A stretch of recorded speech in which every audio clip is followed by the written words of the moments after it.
పార్టీలు నమ్మలా. అవును sir. As of no ఇప్పుడు మీరు 2019లో ఇచ్చినప్పుడు సరే మీరు వైఎస్ఆర్ కాంగ్రెస్ పార్టీ అనుకున్నారు చాలా మంది, అమ్ముడు పోయారండి జగన్మోహన్ రెడ్డి అమ్ముడు పోయారు ఆ రోజున, కేకే గారు మొత్తం అమ్ముడు పోయాడు అని అనుకున్నారు. బట్ ఎప్పుడైతే 2024లో మీ ప్రెడిక్షన్ ఇచ్చారు, మీరు మామూలుగా అసలు పవన్ కళ్యాణ్ గారిని కన్సిడర్ చేయకుండా మీరు మామూలుగా మాటల్లో చెప్పినట్టే పక్కన పెట్టబ్బా అని అంటున్నారు కదా, అదే విషయం నిజంగా చేసుకుంటుంటే నిజంగా వంగగీతర కొంచెం వచ్చిండేవాళ్ళు. మీరు అందరు క్యాడర్ మొత్తం పిఠాపురంలో దింపేసరికి వాళ్ళకి అడ్వాంటేజ్ అయింది, అది క్రోడీకరించేసరికి మిమ్మల్ని టూ మచ్ టార్గెట్ చేసేసరికి మీ ఫ్యాన్స్ అంతా మీ వెనకాల నిలబడతారు కదా. అవును అట్లా అంతేగా, టూ మచ్ టార్గెట్ చేస్తే ఫ్యాన్స్ అంతా మా వెనకాల నిలబడతారు అన్నట్టుగా ఉంటుంది. ఓకే, అది మీకు రైల్వే కోడూరులో ఎఫెక్ట్ పడింది. అక్కడ ఏ కమ్యూనిటీ కావచ్చు, సానుభూతి పనులు కావచ్చు, మామూలుగా కొంచెం చాలా సెక్షన్స్ లో వైఎస్ఆర్సీపీకి అసెంబ్లీ ఓటేసే వాళ్ళు కూడా మా ఓటు గెలవాలి ఇక్కడ అసెంబ్లీలో వైఎస్ఆర్సీపీ అన్న పైన జగన్ అని రావాలి, పిఠాపురంలో మట్టి పవన్ కళ్యాణ్ గెలవాలి ఒకసారి కూడా, మరి ఏదో కష్టపడుతున్నాడు కదా అన్న సానుభూతి కూడా తెచ్చుకున్నారు ఒక లేరు. ఓకే, కోర్ వైఎస్ఆర్సీపీ అభిమానులు కూడా పిఠాపురంలో వైఎస్ఆర్ జగన్ పవన్ కళ్యాణ్ తీవ్రంగా కోరుకునే స్టేజ్ లేదనమాట. లేదు. నేను సింగిల్ నెంబర్ చెప్దాం అనుకున్నాను సార్. ఓకే, వాళ్ళకి సింగిల్ నెంబర్ వస్తుందని లాస్ట్ వరకు నాకు తెలియదు. లాస్ట్ ముందు వారం వరకు కూడా అసలు మాట్లాడుతూ ఆ నియోజకవర్గం అంచనా ఉన్న వాళ్ళకి తీసుకుంటూ రక్ చేసుకుంటూ వస్తున్నాం. అది 40 నుంచి చిన్నగా 30 వచ్చింది, 30, 20 వచ్చింది, 23 అట్లా తగ్గించుకుంటే 20 దాకా వచ్చింది సార్. ఆ లాస్ట్ రోజు ఏంటంటే 14 దాకా వస్తున్నప్పుడు ఫైనల్ గా ఒక చిన్న మీటింగ్ లో నెంబర్ చెప్తూ మౌనాలతో క్లోజ్ గా ఉన్న వాళ్ళతో ఇది ఇప్పుడు 14 చెప్తా చూడండి, ఓవరాల్ గా మనం డిస్కస్ చేద్దామని 14 చెప్తున్నాను. అద్భుతం చూడండి ఎట్లా జరుగుతుందో. 1, 2, 3, 4 నెంబర్ చెప్పుకుంటా ఉన్నాను. వాళ్ళకి ఈ నియోజకవర్గాల పేర్లు ఓకేనా అని చెప్పి మాట్లాడుతా ఉన్నారు. వైఎస్ఆర్ కాంగ్రెస్ పార్టీకి 14 అని చెప్పబోతున్నారు. ఇంకా ఫైనలైజ్ కాల మా ఇంటర్నల్ డిస్కషన్. ఈ కాన్ఫిడెంట్ గా గెలుస్తుంది అనుకుంటున్నాను. ఈ 6 దాంట్లో టైట్ కన్ఫర్మ్ సీట్లు, 8 టైట్ ఫైట్లు మాట్లాడుకుంటున్నాను. నేను 14 చెప్పిన తర్వాత ఫోన్ స్విచ్ ఆఫ్ అయిపోయింది. టైం చూస్తే 12 కరెక్ట్ గా 12.00 మీద ఉంది.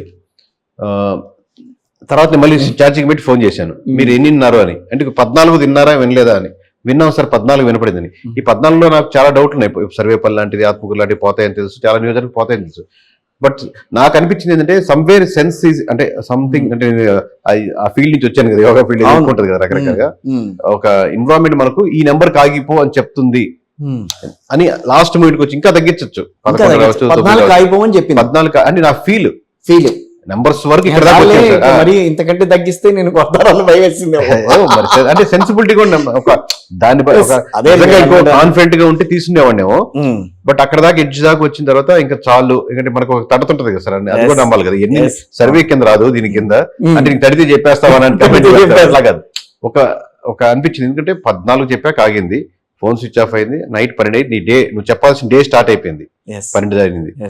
సో నేను వాళ్ళకి చెప్పి మన వాళ్ళతో మాట్లాడి ఇది ఆపుదాం అనుకుంటున్నాను సార్, ఇంకా పెంచొద్దు తీయద్దు అన్నాను. సరే 23 +10 అని చెప్పండి సార్ బాగుంటది అన్నారు. అది +10 చెప్తే మళ్ళీ నా స్టాండ్ ఏంటంటే +10 చెప్తే అది ఉండదు, నువ్వు పీక్ లో ఎడ్జ్ లోనే నిలబడి చెప్పు, అప్పుడు నువ్వు చూసేవాడు కూడా ఎంత రిస్క్ నెంబర్ కనబడుతుంది విజువల్ గా. ఓకే అని అది దాని వెనకాల బ్యాక్గ్రౌండ్ సార్. అది 29 ఇప్పుడు మనకు నెంబర్ ఆఫ్ ఆప్షన్స్ ఏంటంటే సార్ డిస్కస్ చేసి ఇంకా బ్లర్ గా ఉంది. ఇప్పుడు మీలాంటి పెద్దవాళ్ళ తర్వాత కూర్చొని ఇంకా నాకు సజెషన్ తీసుకొని చేస్తున్నాము. నెంబర్ చెప్పి దాంట్లో ఈ టైట్ ఫైట్లు ఈ ఎన్ని ఎగిరిపోవచ్చు, దాంట్లో 2-3 ఎగిరిపోవచ్చు. ఎందుకంటే 170 చెప్తున్నప్పుడు దాంట్లో 8 నియోజకవర్గాలు కాగే ఉంటే చాలా గ్రేట్. 8 నియోజకవర్గాలు చెప్పి దాంట్లో 50-50 చెప్తున్నాం. But you have to take a stand కదా. మీరు నేను +10 -10 చెప్పట్లే కదా, అందుకని +10 -10 లో కాకుండా I'm taking the YSRCP stand on this one. But if condition కూడా ఉంది అని చెప్పాం. బట్ స్టాండ్ విషయంలో చెప్పినప్పుడు 14 చెప్పాం. మీరు పవన్ కళ్యాణ్ గారు కానీ 14 చెప్పినప్పుడు 11 అయినందుకు సారీ సార్, 11 అయినా కాదు సారీ నేను ఇంకొంచెం బెటర్ గా చేస్తాను. మీరు చెప్పింది కూడా కరెక్టే కదా, రేపు నీకు బెటర్ చేస్తాను సార్. పవన్ కళ్యాణ్ గారి ప్రభావం ఎన్నికల్లో కనిపిస్తుంది అని చెప్పి మీరు ఎప్పుడు అంచనా వేశారు? దాని అంచనా అయినక్కలేదు సార్. మామూలుగా ఇప్పుడు మామూలు కొద్దిగా మీకు పొలిటికల్ టచ్ ఉన్నా కానీ ప్రభావం ఉంటుంది కదా. మా స్పెషల్ ఎంత అనేది మా స్పెషలైజేషన్. అది నేను ప్రభావం ఉంటుంది అంటే అది క్యాస్ట్ వైజ్ గా ప్రభావం చూపించిందా? కోర్ వైఎస్ఆర్సీపీ అభిమానులు కూడా పిఠాపురంలో వైఎస్ఆర్ జగన్ పవన్ కళ్యాణ్ తీవ్రంగా కోరుకునే స్టేజ్ లేదనమాట. లేదు. సో ఎక్స్ట్రా లేయర్ కూడా యాడ్ చేస్తున్నారు. కోర్ అభిమానులు కోరుకోవడం సహజమే. కోర్ అభిమానులు ఒక వయస్సుకులు కూడా తెచ్చుకోగలి నెక్స్ట్ లేయర్ యాడ్ అయింది. ఇతర కమ్యూనిటీలో కూడా ఒక సాఫ్ట్ కార్నర్ యాడ్ అయింది. సరే కికే గారు, వైఎస్ఆర్ కాంగ్రెస్ పార్టీ ఓడిపోవడానికి ఒక 5 రీజన్స్ చెప్పండి నాకు చాలు. ఫస్ట్ మెయిన్ కారణం కూటమి సార్. రైట్. రెండో అంటే అది కూటమి వైపు కాబట్టి Yes. కూటమి వైపు. రెండో ప్రధాన కారణం జగన్మోహన్ రెడ్డి గారు ఎమోషనల్ టచ్ మిస్ అయ్యారు జనాలతో, ఎమ్మెల్యేలతో, మండల స్థాయి నాయకులతో, పీపుల్ తో ఒక టచ్ అంటే ఎలా ఉంటారనేది తెలియాలన్న కోరికతో రకరకాల ఈ ఎమోషనల్ వచ్చి దీంట్లో చాలా ఉంటాయి. మీరు పీపుల్ తో కనెక్ట్ అయ్యారు అనుకోండి. ప్రజా సంకల్ప యాత్రలో ఆయన నడిచి వెళ్ళాడు, అందరితో ఎమోషనల్ వచ్చారు. కేవలం నేను జగన్మోహన్ రెడ్డి అనే అతను వైఎస్ రాజశేఖర రెడ్డి కొడుకుని నా కోటేంటి అనలా, అది ఉపయోగపడింది. బట్ ఆయనతో పాటు ఎమోషన్ టచ్ ఇచ్చేది, దాంతో పాటు రకరకాల ఫ్యాక్టర్స్ అవకాశం ఇన్ని ఎమోషనల్ టచ్ అనే ఫ్యాక్టర్ కింద వస్తాయి.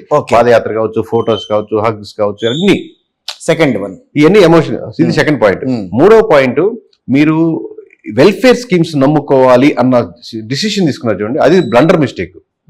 అది ఒక 5% ఖచ్చితంగా వెల్ఫేర్ స్కీమ్స్ కూడా ఓట్లు పడతాయి, పర్వాలేదు కాదు. 5%, 6% మీకు ఉన్న కమ్యూనిటీలో ఉన్న మీ కోరు దాంట్లో యాడ్ అవుద్ది.